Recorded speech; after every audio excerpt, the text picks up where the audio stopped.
I'm the third head of the government you are listening to this week. I do not know how you are doing this. Maybe this is Prime Minister Abbott's way of shirt-fronting you.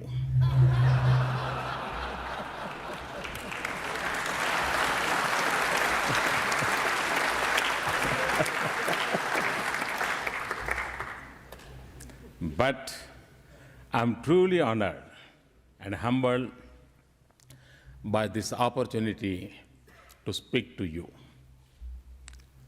I stand here as one of you, a representative of the people. I came to you with the greeting of 1.25 billion people of a nation. That is linked to the Australia by the great Indian Ocean, by our connected history and our many shared inheritance, and even more by our deeply interlinked destinies. And today, I have come to unite in the spirit as we were once by geography. The spirit that is fed by many stirring stories of human success and sacrifice. This morning, Prime Minister and I honored our soldiers who 100 years ago made the supreme sacrifice together in the Battle of Gallipoli.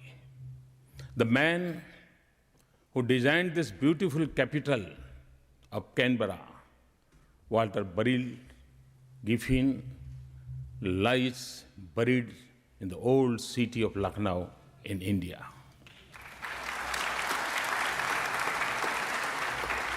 More than 150 years ago, an Australian novelist and lawyer, John Lang, fought the legal battle for a brave Indian freedom fighter, the Queen of Jhansi, Jhansi Rani Lakshmibai, against the British East India Company in India's first war of independence.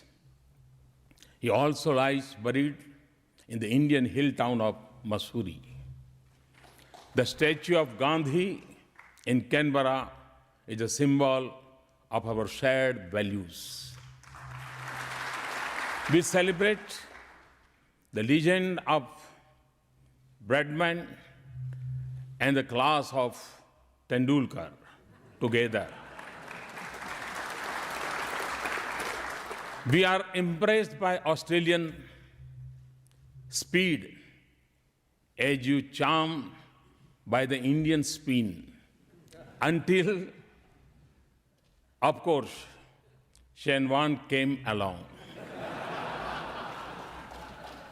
But above all, we are united by the ideals of democracy.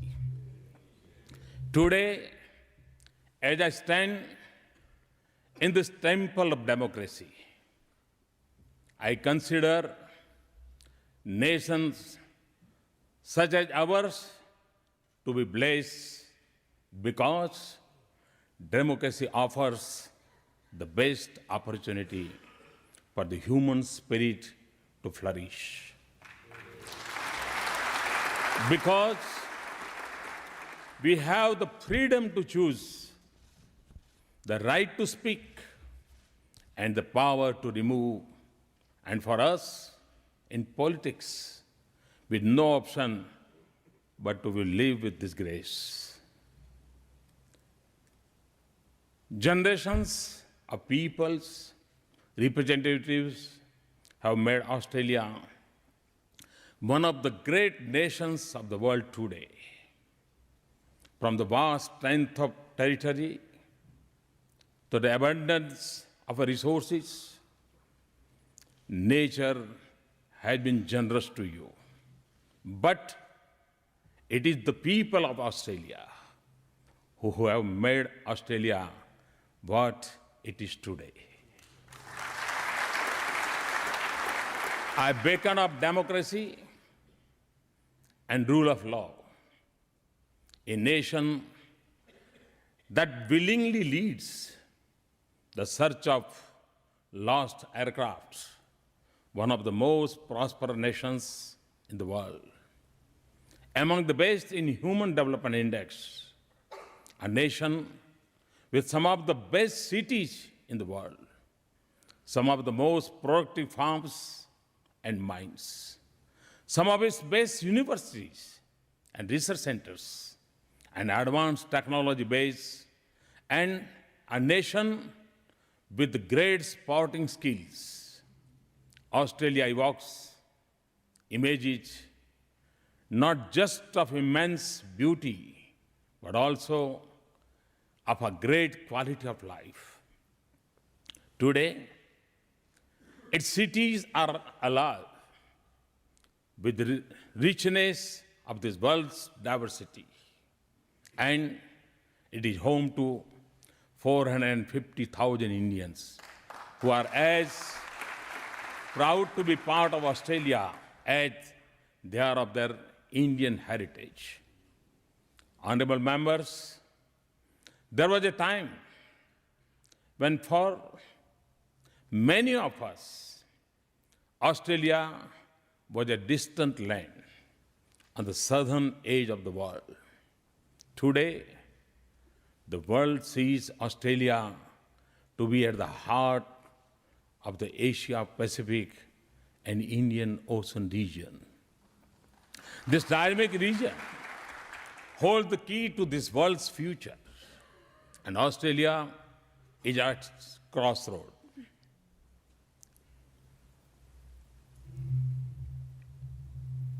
And as Australia has become more engaged in this part of the world, we welcome its growing role in driving this region's prosperity and shaping its security. Because we in India seek the same future for this world. We also see Australia as a vital partner in India's quest for progress and prosperity. There are few countries in this world where we see so much synergy as we do in Australia. India, a nation of more than a billion seeking development. Australia, a developed country of a few million people and vast resources. Since the turn of this century, India has been the second fastest growing economy in the world. Millions have lifted themselves out of poverty into a new life of possibilities. Today, we have a government with a clear majority after 30 years.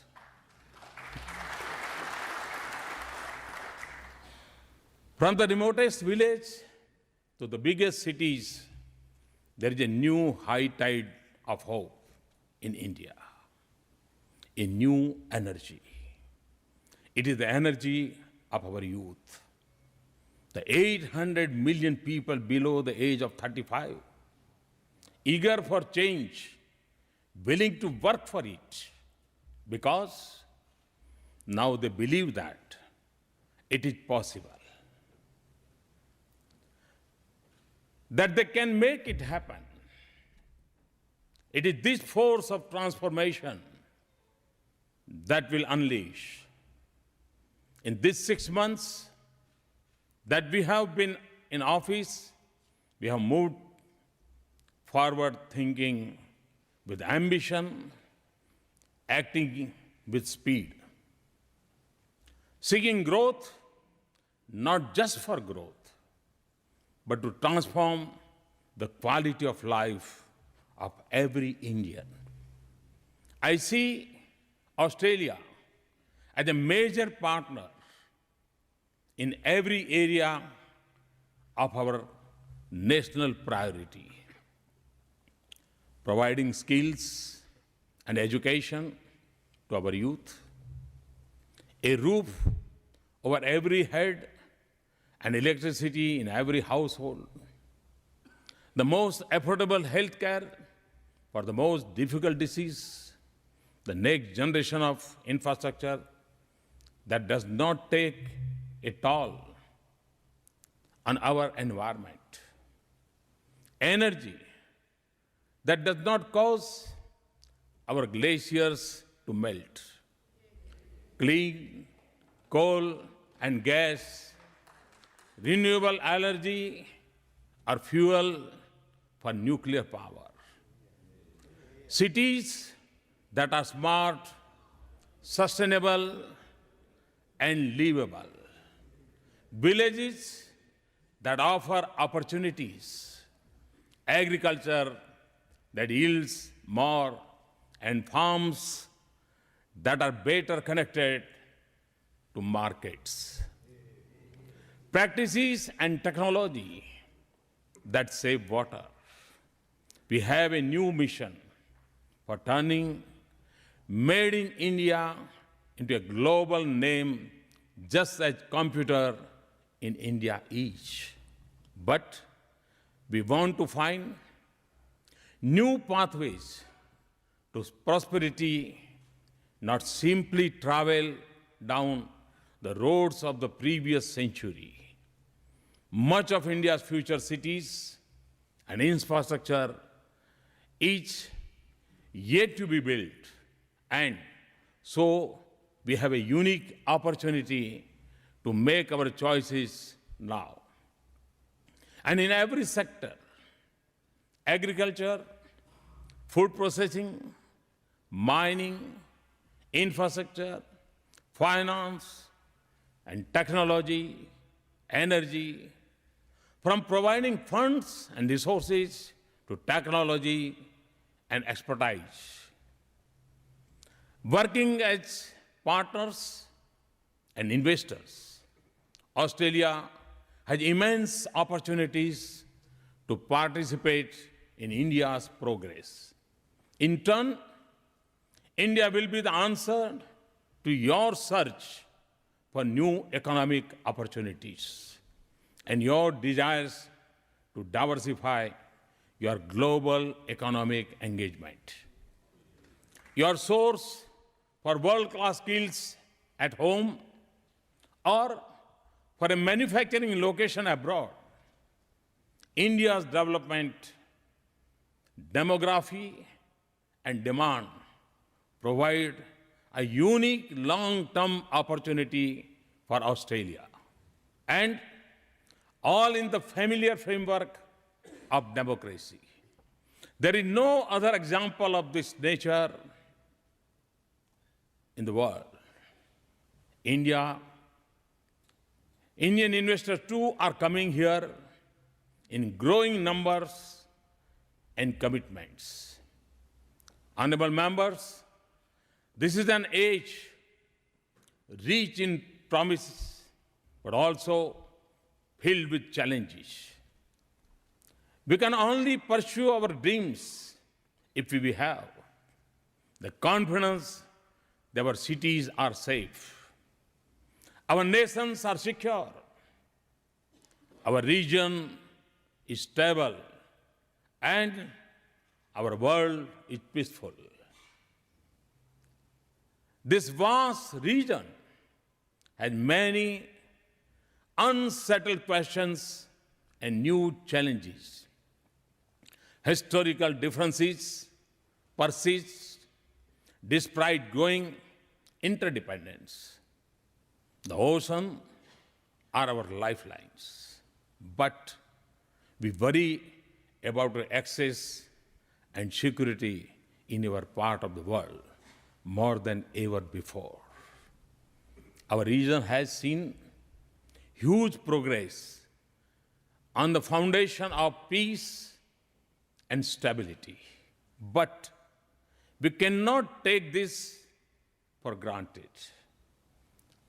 Preserving it will be the most important task in the region. India and Australia can play their part in it by expanding our security cooperation and deepening our international partnerships in the region. But we do not have to rely on borrowed architecture of the past. Nor do we have the luxury to choose who we work with and who we do not. But what we do need is to work together and with others to create an environment and culture that promotes the currency of coexistence and cooperation, in which all nations, small and big, abide by international law and norms. Even when they have bitter disputes, we should collaborate more on maintaining maritime security. We should work together on the seas and collaborate in international forums. And we should work for a universal respect for international law and global norms. We must also support the process of economic integration across the region. And an open globe trading system that remains integrated. We must guard against regional trade initiatives becoming instrument of political competition. However, economic integration by itself would not be a strong basis for peace and stability. Without strong regional institutions, India and Australia are members of several institutions that are critical for the region and the world. We should coordinate more closely in East Asia. Summit, G20, and the Indian Ocean Region Association. Honorable members in our interconnected world, our shared challenges extend beyond our region. Terrorism has become a major threat for us all. In India, we have seen its face closely for 3 decades, and we see it with the clarity that comes with it. Terrorism is changing in character and expanding in its reach. Internet has made recruitment and call to violence self-generated. It also feeds off money laundering, drug trafficking, and arms smuggling. We have to deepen our bilateral security cooperation. But we need a comprehensive global strategy for a global problem. It will require closer security cooperation, but even more, a policy of no distinction between terrorist groups, of discrimination between nations. A resolve to isolate those who harbor terrorists, willingness to empower states that will fight them, a social movement against extremism in countries where it is most prevalent, and every effort to de-link religion and terrorism.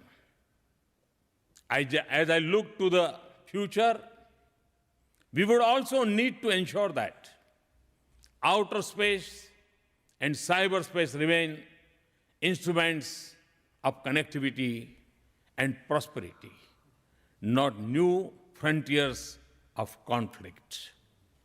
Responding to the region's disasters, combating proliferation, acting against piracy, we work together on a full range of security challenges. Honorable members, since my government entered office, no region has seen more intense engagement on India's part than the Asia-Pacific region, because we understand how deeply our future is linked to this region. India and Australia can play cricket hard with each other, and I suspect we will next month. But we see Australia as one of our foremost partners in the region. I was pleased to host Prime Minister Tony Abbott as my first state guest in September.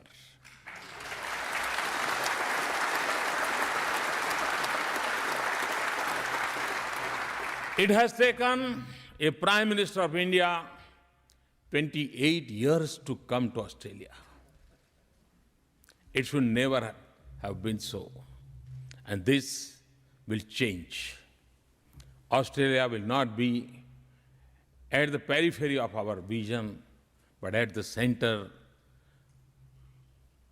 of our thoughts. So we stand together at a moment of enormous opportunity and great responsibility. I see a great future of prosperity, partnership between India and Australia, and a shared commitment to realize it. Prime Minister Abbott started us on this new journey. In September, I've come here to set our two countries more firmly on that course. With your help and with the help of the great people of India and Australia, I wish you the best for hosting great and successful world cricket early next year. Thank you all. Thank you very much. Thanks a lot.